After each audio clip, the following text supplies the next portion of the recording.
Welcome to the Gay Buddhist Forum, where teachers from all schools of Buddhism offer their perspectives on the Dharma and its application in modern times, especially for LGBTQI audiences. These talks are offered freely to the world and made possible by appreciative listeners. If you would like to support our efforts to share the Dharma with underserved audiences, please visit gaybuddhist.org. There you can donate, find a list of upcoming speakers, or enjoy many hundreds of these recorded talks dating back to 1996. Well, welcome back, everyone. Let's go around and say our names. My name is Jim. Brett. Bob. Scott. George. Cassie. Mike. Tara. Kay. Todd. Taryn. Charles. Marty. Stephen. Peter. Joe. Paul. Umekoshi. Gary. David. Paul. Richard. David. Ricardo. Jay. Smalley. Liz. Bob. Steve. Tommy. Great. Anyone here for the first time? Everything's good. Welcome. Monlam is the head of, and now I'm going to read this because Tse Chen Ling Center for Tibetan Buddhist Studies in San Francisco. We used to work together at the Hubbard Street Hospice, Maitri, and it's wonderful always to see you again. Thank you.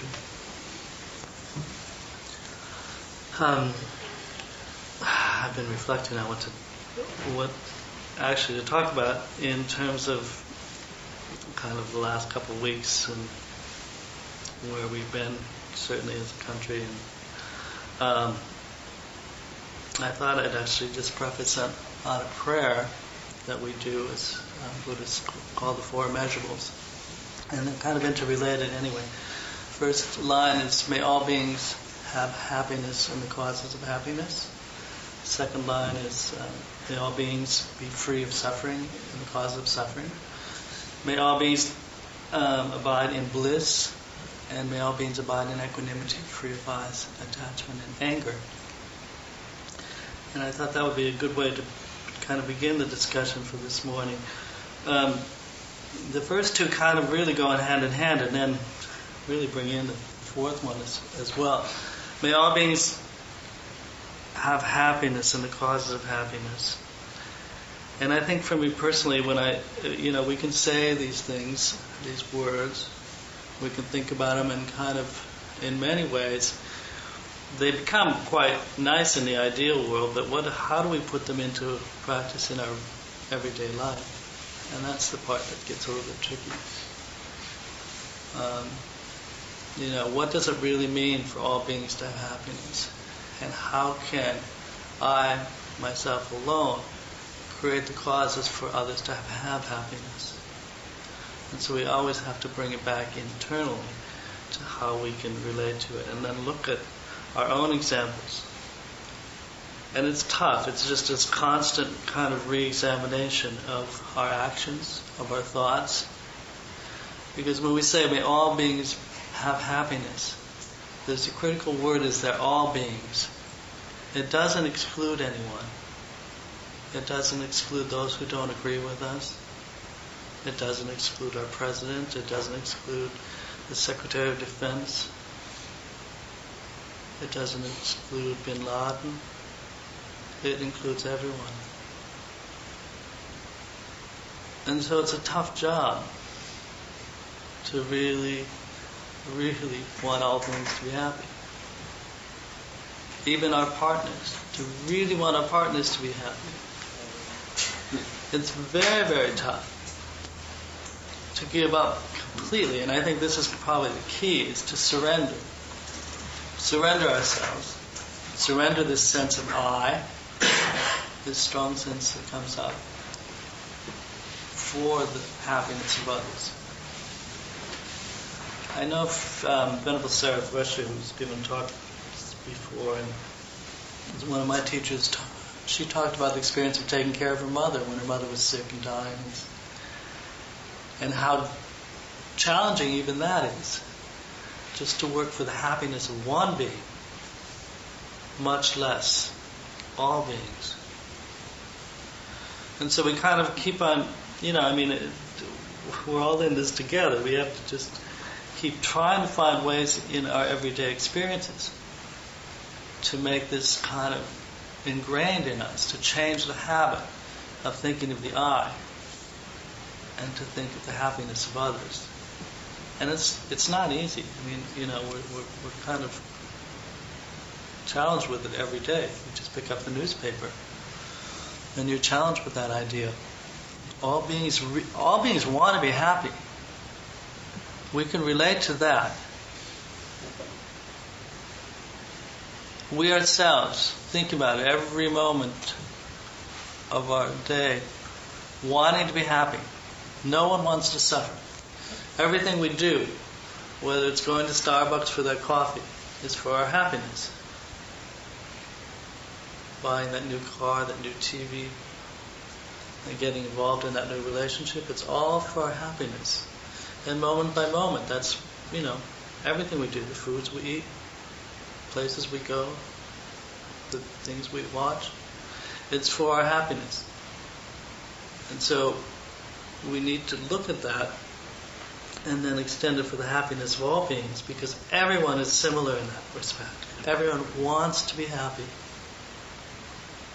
Just like us. Every moment of their day, their mind stream, they want to be happy. And they're just as entitled to happiness as we are. They're no different. So I think, one of the things that helps me, and I'm not saying I'm a perfect practitioner here, but just give you some thoughts to think about, is when I'm out there on Muni or wherever, I remember this. All beings want to be happy. And I look at the people who are sitting on the bus, or I'm looking at the people in the neighborhood as I'm walking through the streets, and I'm really thinking that they want to be happy.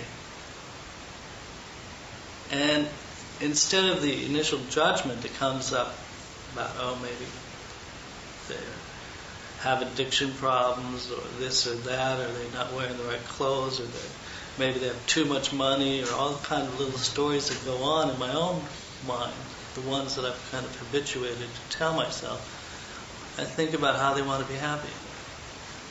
Same with George Bush. He wants to be happy. I grant it. We look at the world. Not everyone's doing a very good job of being happy. But everyone wants to be happy. And so we go to this place of really trying to get this ingrained in our own mind stream and to surrender to the happiness of others. To let go of our own kind of, I am the center of the universe here,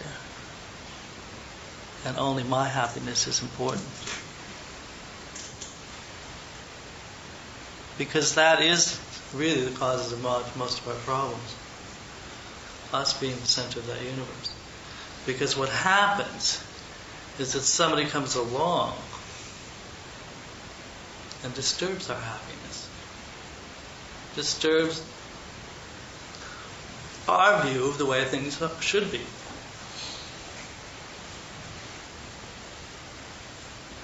George Bush is a good example of that. Disturbing the minds of many of us of what we think the world should be.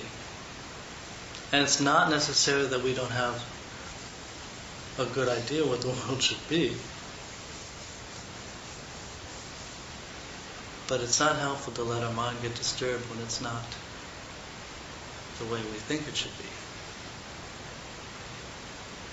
We might have some wisdom. It doesn't mean that we don't. But if the world is not the way it is, or the way we want it to be, it doesn't mean that we need to disturb our minds over it. And that's a tricky one.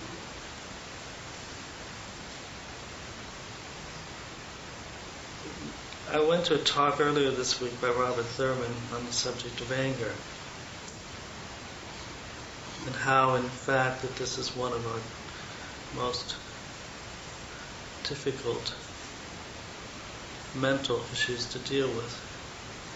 We call it obscurations, afflictions, mental state. Anger, which comes out of attachment.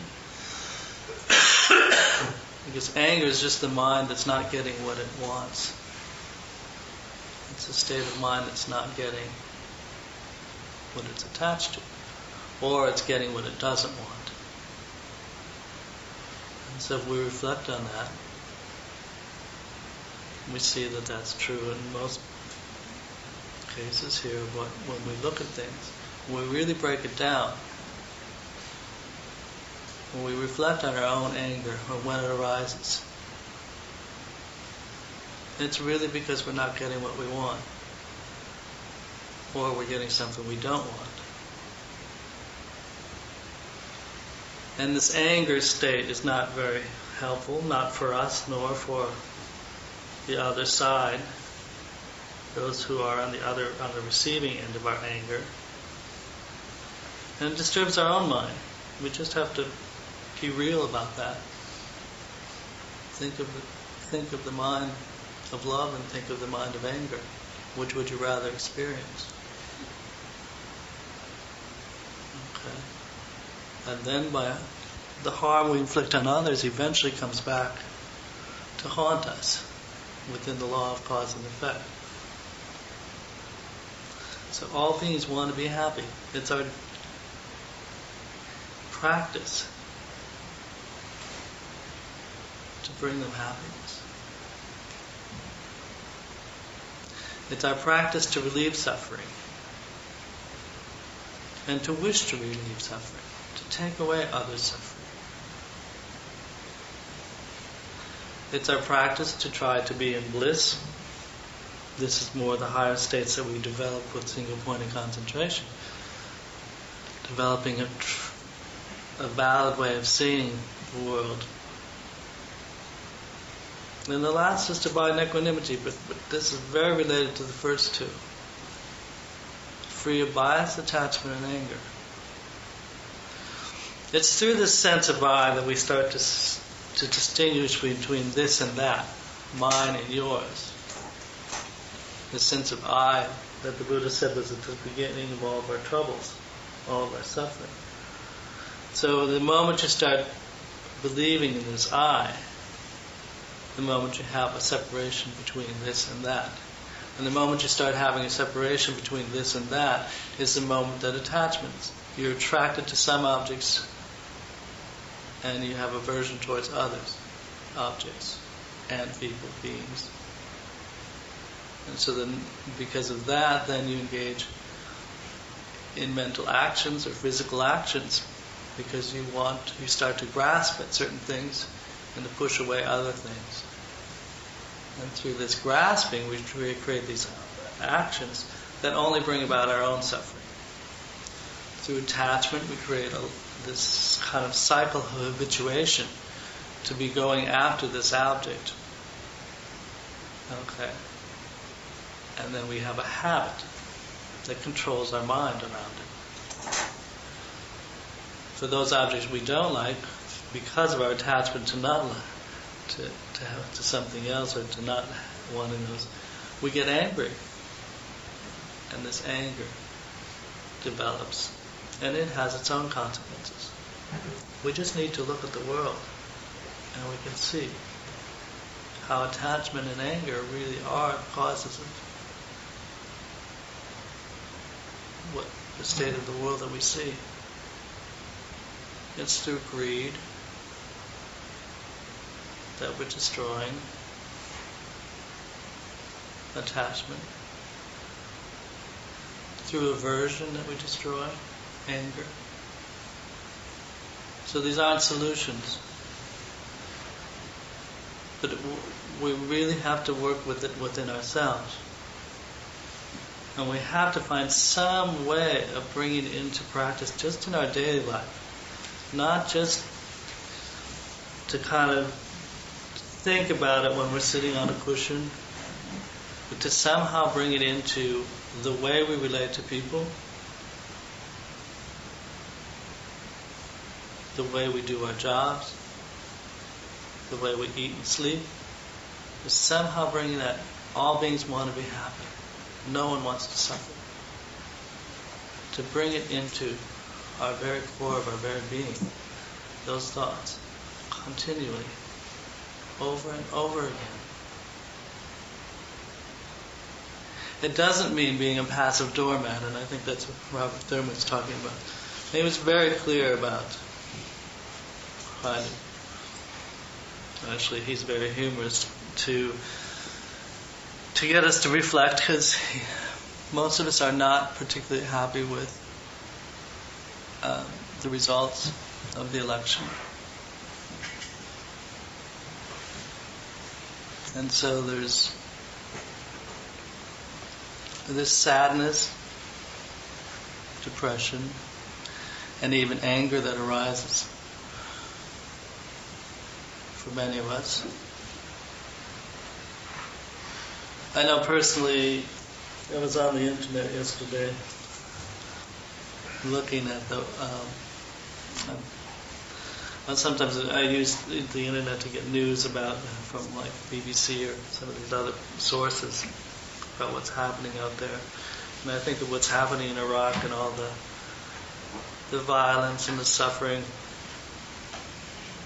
and how it's just completely out of control. And then I went to a website called We're Sorry. And,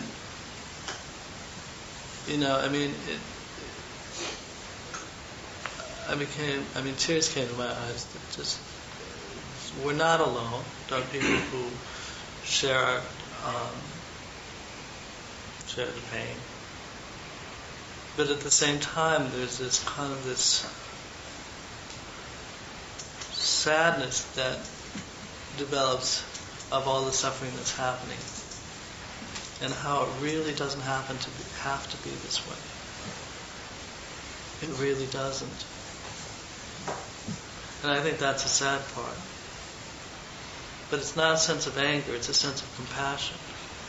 And this is one of the Buddha's qualities, this deep sense of compassion. It really doesn't, all the suffering in this world, even our own suffering from day to day in a relationship, in a work and things like that, all the things that bring us up, it doesn't have to happen. It's the way we're seeing it, the way we're experiencing it, through cause and effect, but through the states of our mind, by not developing these qualities that we have the potential to develop. And so, of course, you've heard the line, for world peace we must develop inner peace. And maybe it starts with just, reflecting day by day. May all beings have happiness. May all beings be free of suffering. May all beings never be separated from bliss. May all beings abide in equanimity, free of bias, attachment, and anger.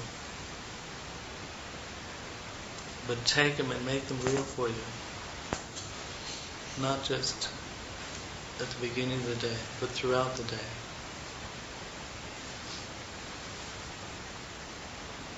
George Bush wants to be happy. He doesn't want to suffer.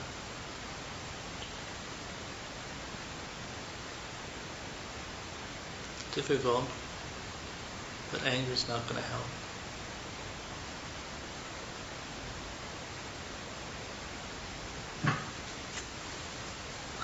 Anyway, I guess it's maybe I can open up for some comments here.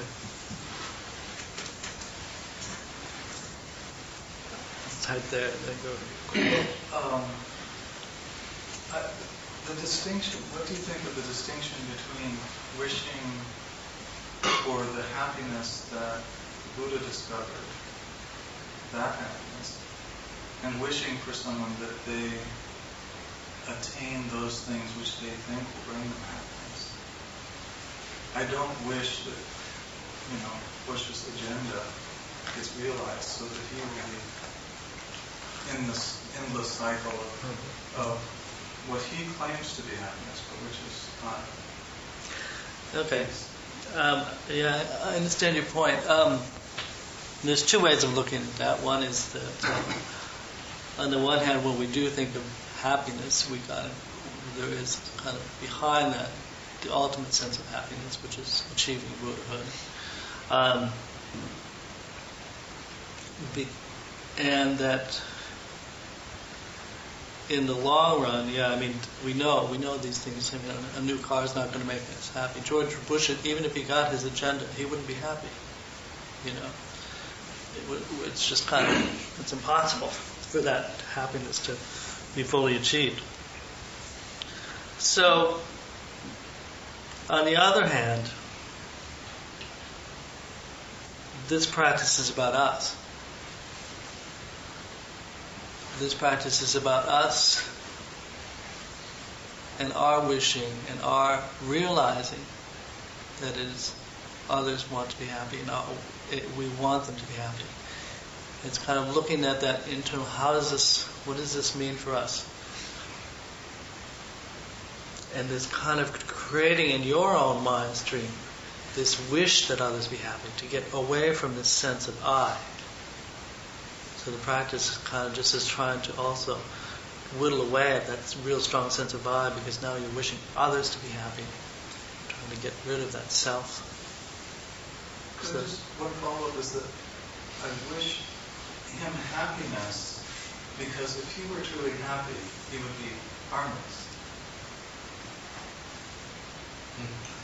No, I agree with you there. I mean, there's no problem with, this ultimate sense of happiness.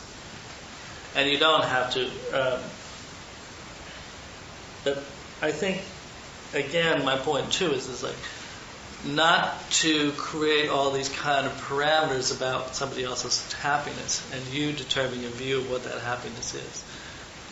It's more that looking at that process of wishing others to be happy as well. That's also very, very integrated into that. Because if you look, we do have a tendency to actually wish others happiness very easily. It comes very easily. But usually what happens is we kind of put parameters on that. I wish them to be happy as long as they're pleasing me, as long as they make me happy. So the sense is to work through that as well in this process. Not to judge out there so much, to get, the mind will have a tendency to judge. Well, I mean, this is what I thought David's question was pretty well put. Yeah, I didn't know how to articulate it. I didn't know this question was stated. I just know that there's no, even if I totally agree with your point, there's no way I can get rid of my anger right now. I mean, I'm just being realistic. And the thing is, like, there's no risk of me going over to Iraq and fighting this war. And I'm a prosperous, middle-class white guy with a job that's not in jeopardy, so Bush's disaster management policies don't affect me personally. But I just see, there's an article in the New York Times today about these 19 and 20-year-old Marines fighting these, house-to-house combat, being killed and killing, and seeing people eye to eye before they kill. And I'm just thinking of the misery and the horror that Bush has created that did not have to happen. And you say anger is this kind of, maybe a paraphrase, I don't know what you're about, pointless emotion. The one thing about anger is it's a galvanizing emotion. In a way I don't think sorrow is. You quote Robert from the saying, "Don't be a passive doormat." That's great. I'm glad to hear that point being made, because I think there's a great evil that's going on in this country. And I'm sorry, I'm being very judgmental, but I'm being judgmental. There's a great evil that's going on in this country, and we tried to derail it in the election. It didn't happen, and it's going to continue to go on. How do you find the emotional impetus to try to put a stop to it, to try to decrease the suffering or do damage control, but without a sense of righteous anger? Okay. And also, I'm sorry, I hesitate. I'm not proud of this sentiment. I really want George Bush to suffer. And, I really want his karma to come raging back at him. And everybody, you know, maybe I'd be a better person if I didn't feel this way as I do. And there's no way I can get rid of it. Well, okay. This will give me things to comment on. I agree that it's very, very difficult time, and the outcome of this election is going to lead for suffering for countless time. I mean, it's going to be a long, long time. If we look at the planet and our very survival on this planet, I think some of the decisions and I think that can be an impetus in you can actually get some energy out of reflecting on that, not just sadness, but it is sad, but you can get energy to find some peace of mind of what you can do. And that's my point here too, is what can you do to find some action that you can bring this into practice on a daily basis? What can you do in this world to get away from the sense of I and to shift and change it without getting angry? Now that's key.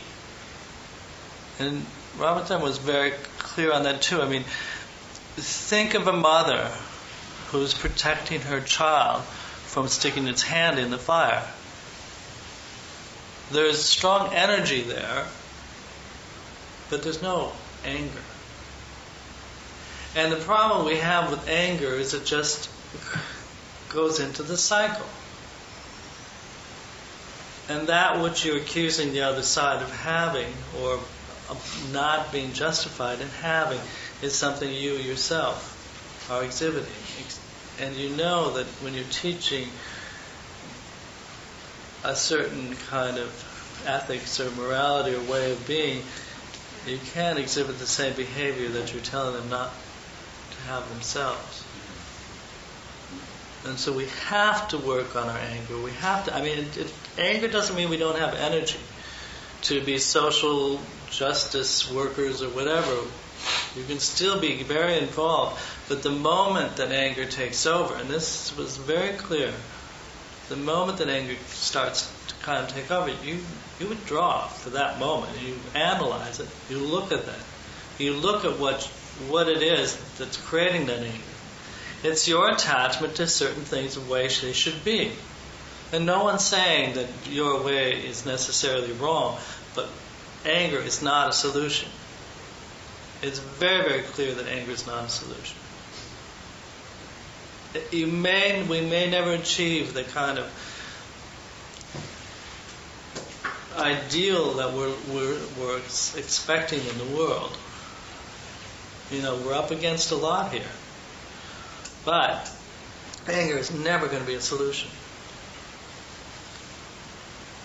It's not going to be a solution. And wishing George Bush to suffer. Let's just say, I wish the laws of karma would play themselves out. Very quickly. Within this very lifetime. Much quicker. This month.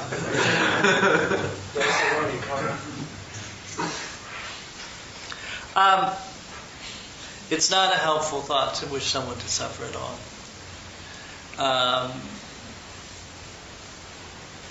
If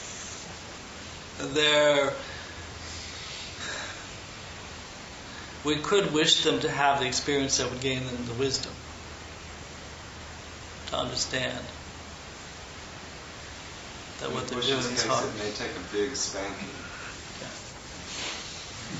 But that's the Robert Thurman was very good. He was one thing to remember, and as Buddhists, we have to remember.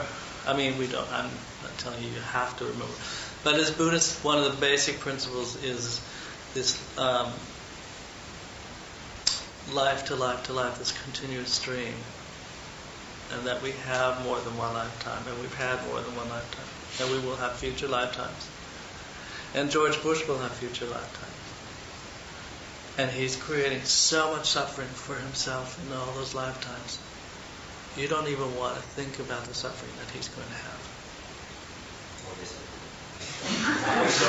No. I know this is not what to do. I'm not proud of feeling this way, but I'm just trying to be honest. I understand. Yeah, okay. Well, it is also, remember, it's your view. He's going to have tremendous suffering. It's undoubtable. And I think actually, if the experience of that suffering, if you were to even just have one moment of that suffering, you would not wish him to suffer. But that's a little bit esoteric at this point, in a very concrete world. Robert Thurman was giving the example. He was very good about this one. Given that we've had many lifetimes, we've all had these mothers, and you've heard this, and I think I've even given you a talk about the fact that we're all been each other's mothers in this room. Well, Robert Thurman was painting this picture that when he gets up and reads the news, and Bush has appointed some bimbo to be Secretary of State, sorry to say, that he just kind of imagines himself as this little infant, and he's being cradled and held and suckling Georgiana. And it doesn't look quite the same, but it's got the same ears as George W. And so he's imagining George as his mother. Now this is actually a technique that we do in Buddhist practice, is to think of those beings as being our mothers. That's tricky. Even for a gay audience. But if anything, is wishing all beings to be happy, wishing them not to suffer, and really looking at our anger. Because the anger is really our attachment to a certain view that that's the way things should be. And it's not very realistic. And remember, things are impermanent. They're changing from moment to moment. And they have changed. And whole civilizations have gone the same way we're going now. And it's sad because it doesn't have to be that way. But anger is not an answer. It never will be an answer. We can be sad that we can see. We can see the destruction. And we can see that it really doesn't have to be that way. And you can see all the people who voted out of fear. And you can have compassion for their fear because they're suffering a lot more than we are. They're so afraid. And even this whole thing about gay marriage throughout the U.S. that just kind of brought in all these people out of fear. They're so afraid of what? You can develop compassion rather than anger. And that's, they want to be happy, but they just really just are full of fear. And the way to get rid of fear is to generate loving kindness. Anyway, you had a question? No, I just wanted to say that the more I have read about George Bush's history, the more I am convinced that the man is suffering right now, and that everything he's doing is a flight from that suffering. Yeah. His childhood was horrific from everything I've read. And I cannot imagine that he does not have scars all over his psyche from it. The Tibetans, he's very insecure. Extremely insecure. In regards to this question of happiness, I was thinking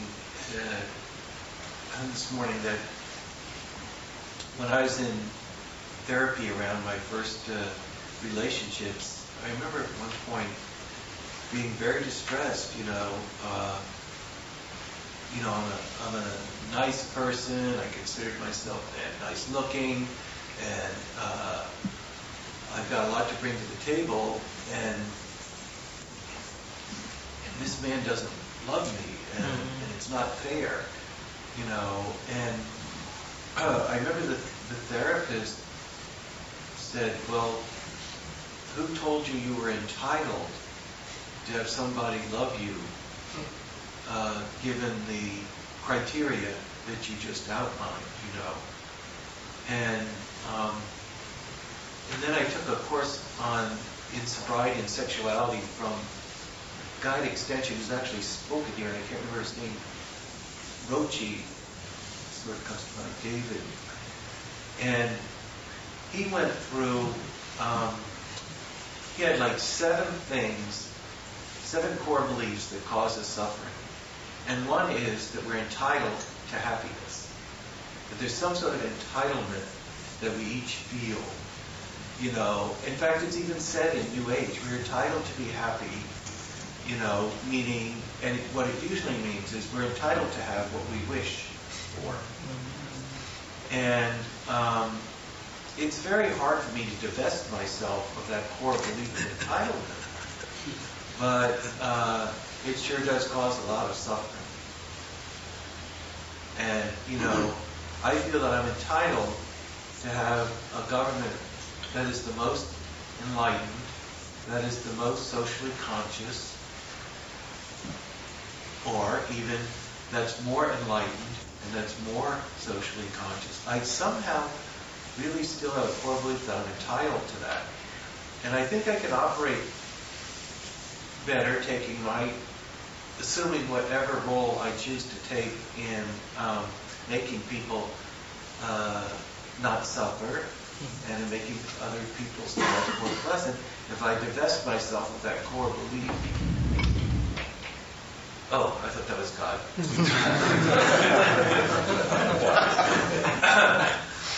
So I find that intellectually helpful.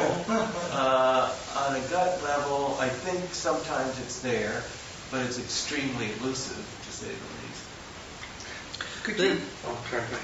Yeah, this entitlement, I mean, to be happy, and I talk about all beings kind of having this wish to be happy. It's very similar, I think, but what in Buddhist, it's very innate. I mean, this is one of the last things we can really get rid of. It's really tied in with that sense of an I. You know, from that sense of I, we're constantly trying to be happy and not wanting to suffer. So it's very, very ingrained, and I'm not saying we have an entitlement, but it's very difficult to work with. And that's why I'm saying these kind of exercise, wishing others to be happy. Because, and I'm sure we all know this experience, that when we're totally absorbed in giving and letting, you know, and investing ourselves in others' happiness, the sense of self just disappears. And that concrete kind of sense of I that is the cause of suffering disappears.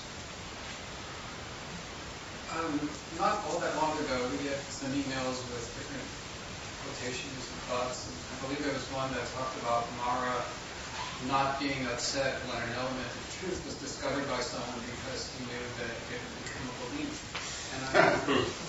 And I'm wondering, when you opened the prayer, whether or not that has happened here with Buddhism and this prayer that says there is an ideal. If we all could do this, each one of us would be in a better place. But there's an inherent contradiction in that ideal and the belief, the truth that there is this ideal and the belief that we could make it happen is where the belief system comes in and leads to trouble, because I don't think an ideal is possible. We get to contradictions. If we try to lift ourselves out of the contradictions, like issue, love, hate, and all that, you bring yourself to a higher level that is then not the reality we live in, but the goal we have for our mind and our being. I think it's always going to be a struggle how we act, how we are in the world, how much action we take when we get angry and frustrated over what seems clearly not an ideal, that seems clearly contradictory to the beliefs that others have stated in political agreement. I think it's really hard, and I'm just wondering whether, in fact, Buddhism hits that trouble of taking the truth and turning it into a belief, which then becomes a problem. Well, again, going back to, I'm maybe going to be able to address some of your concerns here. Going back to this prayer, those 4 lines. They're not about turning them out there. It's about your own process of shifting and changing things for your own happiness. Now, either it works or it doesn't work.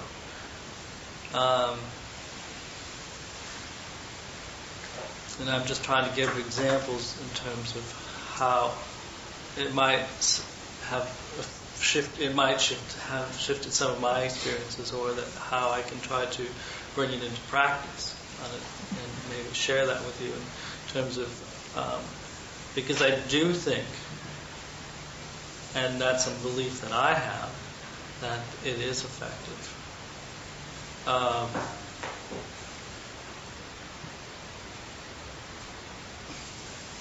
I think in terms of this context of belief, I mean, Buddhism is a set of beliefs. There's no getting around that. But it's impermanent. It's empty from its own side. It doesn't have any more existence than that which we label it. But that's true of anything.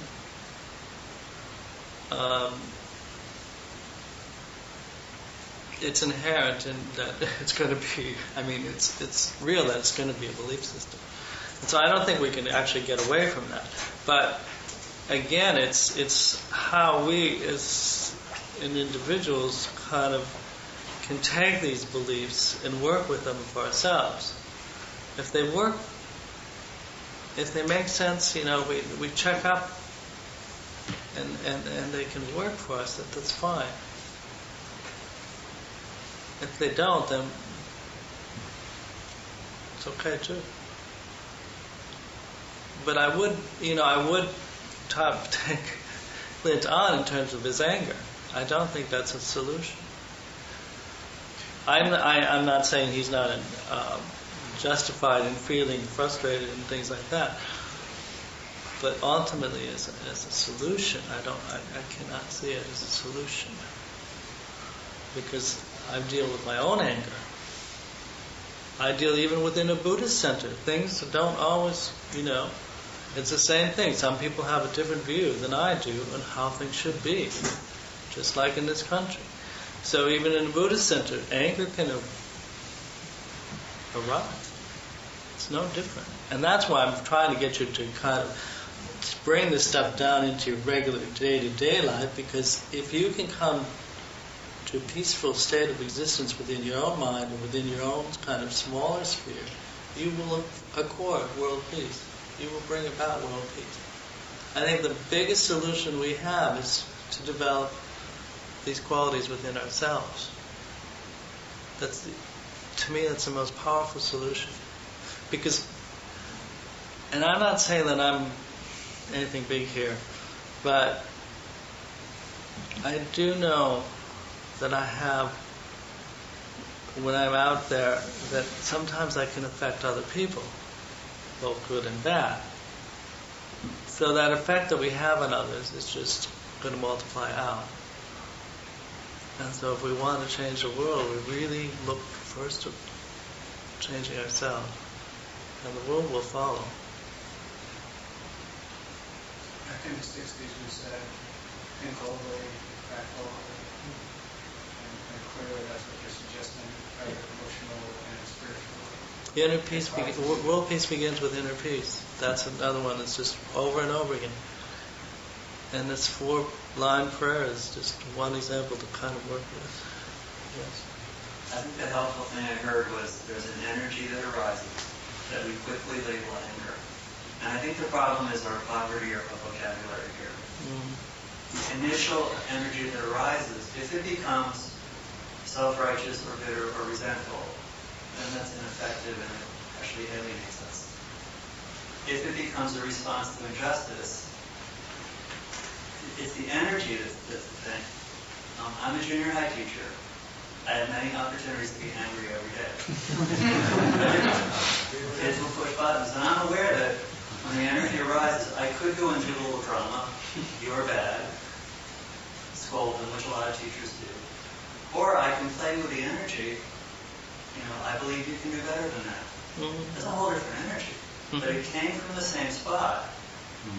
And I think it's playing with that energy and making it constructive. But that initial energy isn't always, that's the point.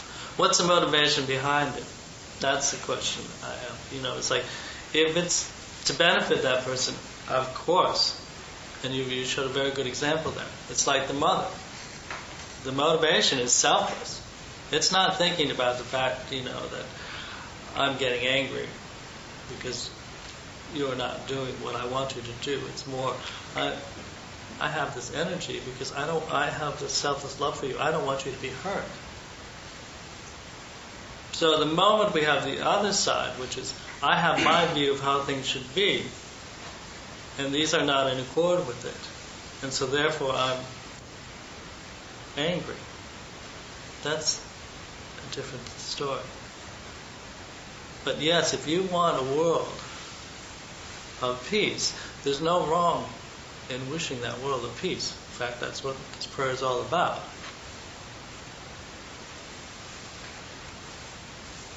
I think we're given the opportunity to alleviate suffering of other beings dozens, if not hundreds of times every day.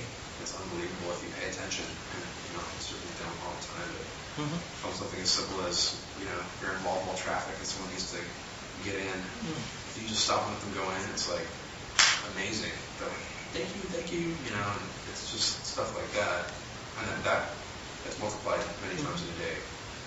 Or just on the street, acknowledging, sometimes just people want to be acknowledged that they're there, rather than, they're living in an urban environment. They just want to know that they're acknowledged, as opposed to being ignored. I guess I'm wondering, when we're praying for people to find, or beings to find happiness, what it is we're praying for. Because in this society, happiness is kind of equated with feeding your appetites. And I sort of feel that that's kind of what Bush is about, this appetite for domination, etc. But from a Buddhist perspective, if we want people to be happy, it's not to get their appetites sated. I think that goes to the kind of the opening comment there. Yeah, it's true. It's not when we wish others happy. What you're wishing is kind of that state of mind where people are happy. And I think if you're really honest about it, it's usually probably the most selfless state of mind when when love.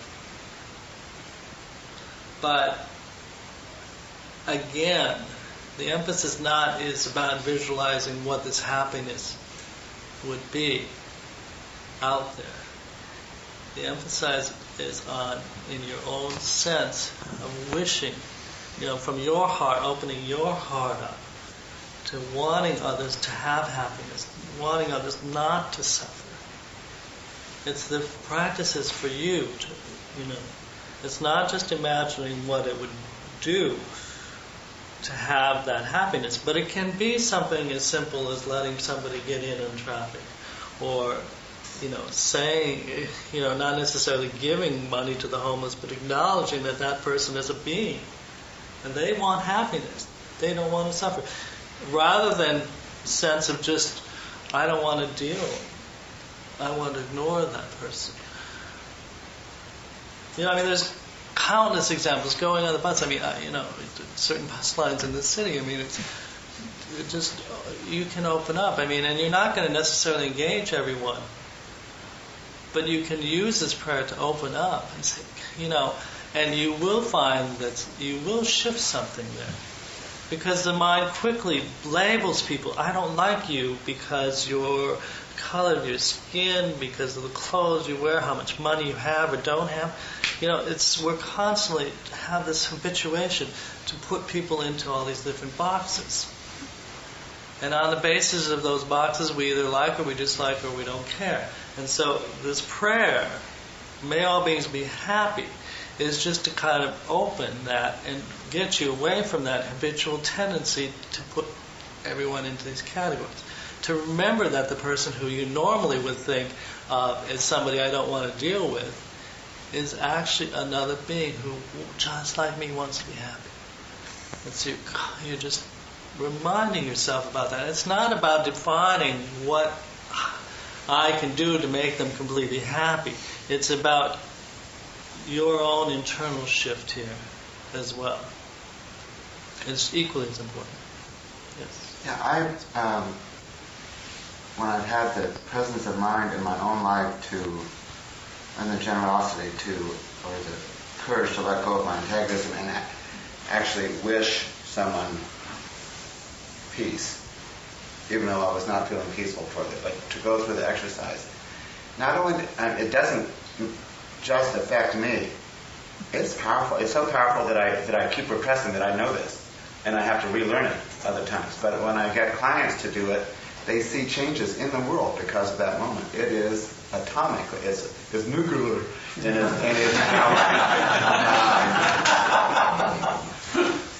It's spooky. If we live in a mental and spiritual universe, which I think we probably do, then that stepping out of our attachment to our own certainty that we know what's right and just offer that simple prayer of wishing someone peace, it is it's just enormously powerful.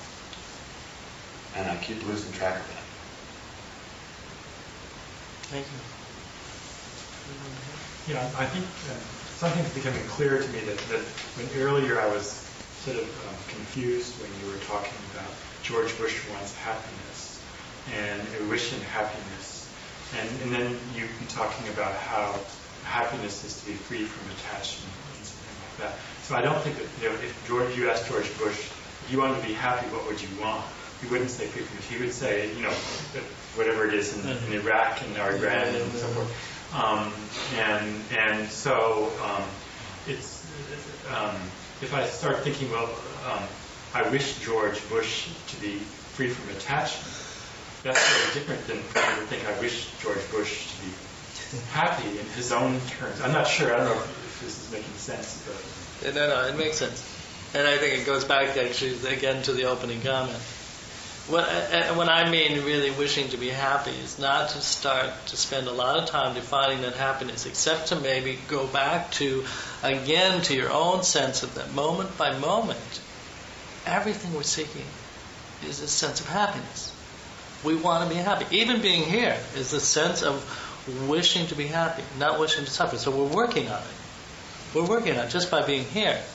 So it's not about the fact that sitting in meditation or getting the brand new Humvee is going to make us happy. It's not equating which value we're associating what that happiness is going to be like. The issue is that wanting to be happy, the desire that's behind happiness, not what will make us happy, but that kind of innate kind of seeking that we all have, and we're all equal. A child has it. Coming out of the womb, I mean, every being, an ant, an elephant, they all have it.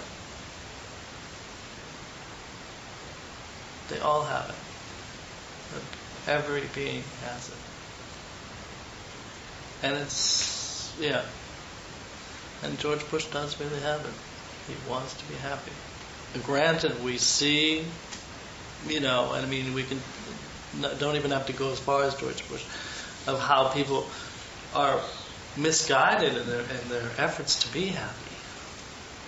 But that's not the point here. It's kind of that sense that everyone has of wanting to be happy. Last question.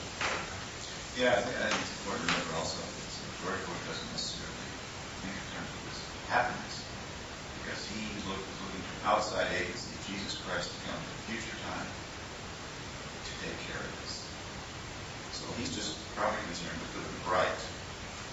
He thinks, well, maybe Jesus will make me happy in this life, but at that future date when Jesus Christ comes again, then we'll be happy. So he doesn't have to be a good steward of the earth, et cetera, because it's going to come then. Yeah. And that's one thing to remember about his psychology. Yeah, it's hard to... I can't quite figure out what he has in mind to be happy, but But I know, again, the discussion doesn't really have to be about that. Anyway. Okay. All right. Thank you very much for a very provocative discussion. Announcements. Jim. Yes. I have two announcements, if you let me. One is about meditation and yoga. This Friday after Thanksgiving, I'm leading with Sally Maxwell a yoga retreat from 10 to 12 and 2 to 4. If you're interested in learning some yoga to support your meditation practice, I'd be really happy to talk to you about it. It's in Emeryville Friday. The second point I have to make is a personal note. If you will indulge me, I'd like to say something to the group, and as a way of not having to talk with people individually. I'm feeling a little battered right now. On Thursday of this week, my partner repeated, some of you might know him, my partner repeated a pattern of taking out his frustration on me physically, and I'm feeling very bruised still from the experience. He needs a lot of compassion and help, which I can't offer exactly at this time, so I'm extremely grateful to those who are offering it, and I am deeply sorry and saddened that those people who are offering comfort are finding their sexual pleasure at the expense of consideration of mental practice.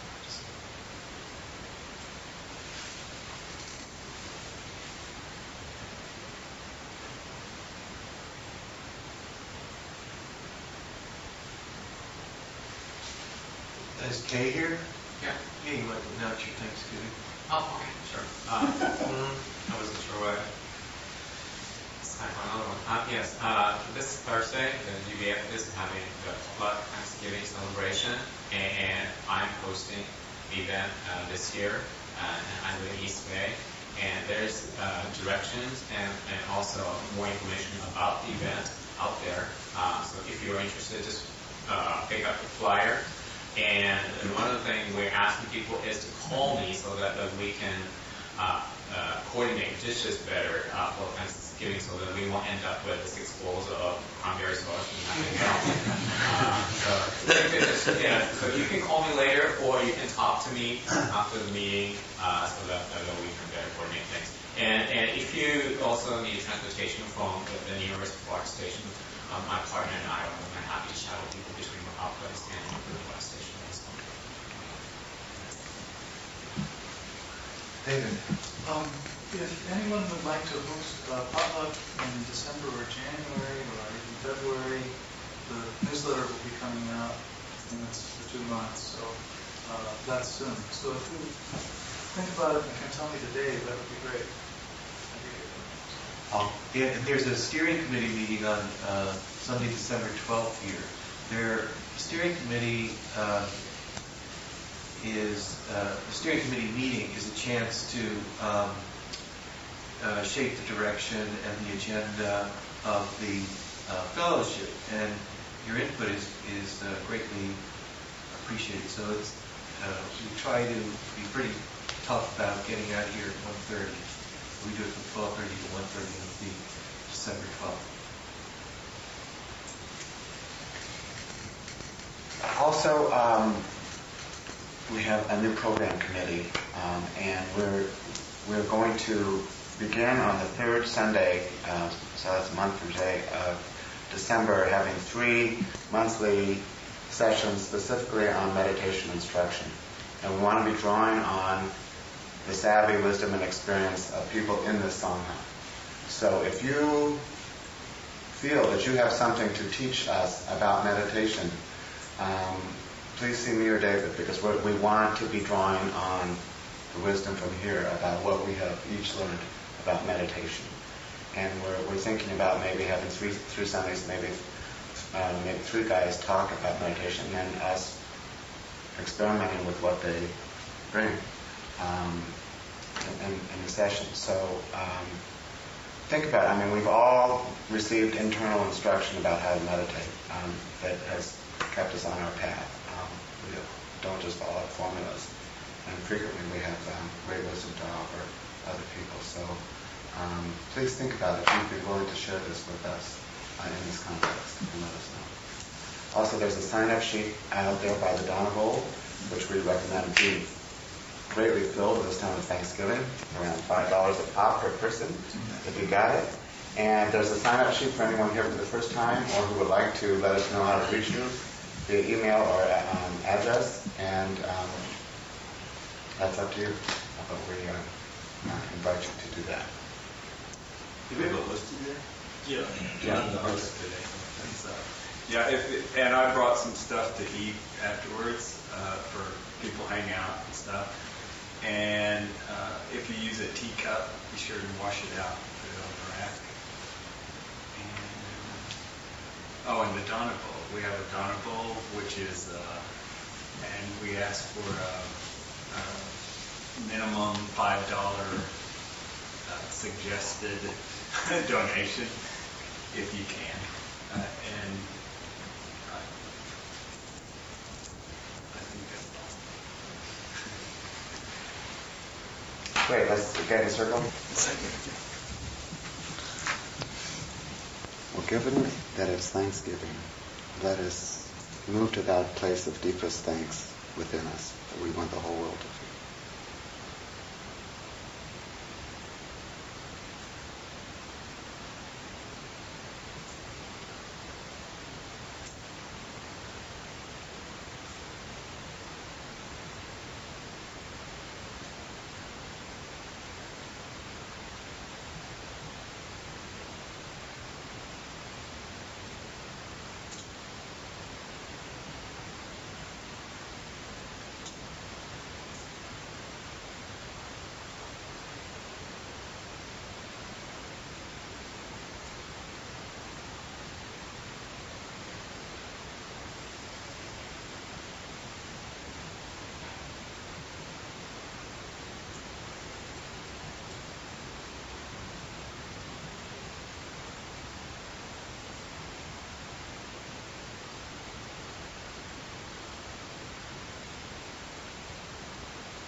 Thank you for listening to the Gay Buddhist Forum. If you would like to hear several new talks per month and be notified of upcoming speakers so you can participate live, please subscribe to this podcast, like us on Facebook, and join our mailing list by visiting gaybuddhist.org.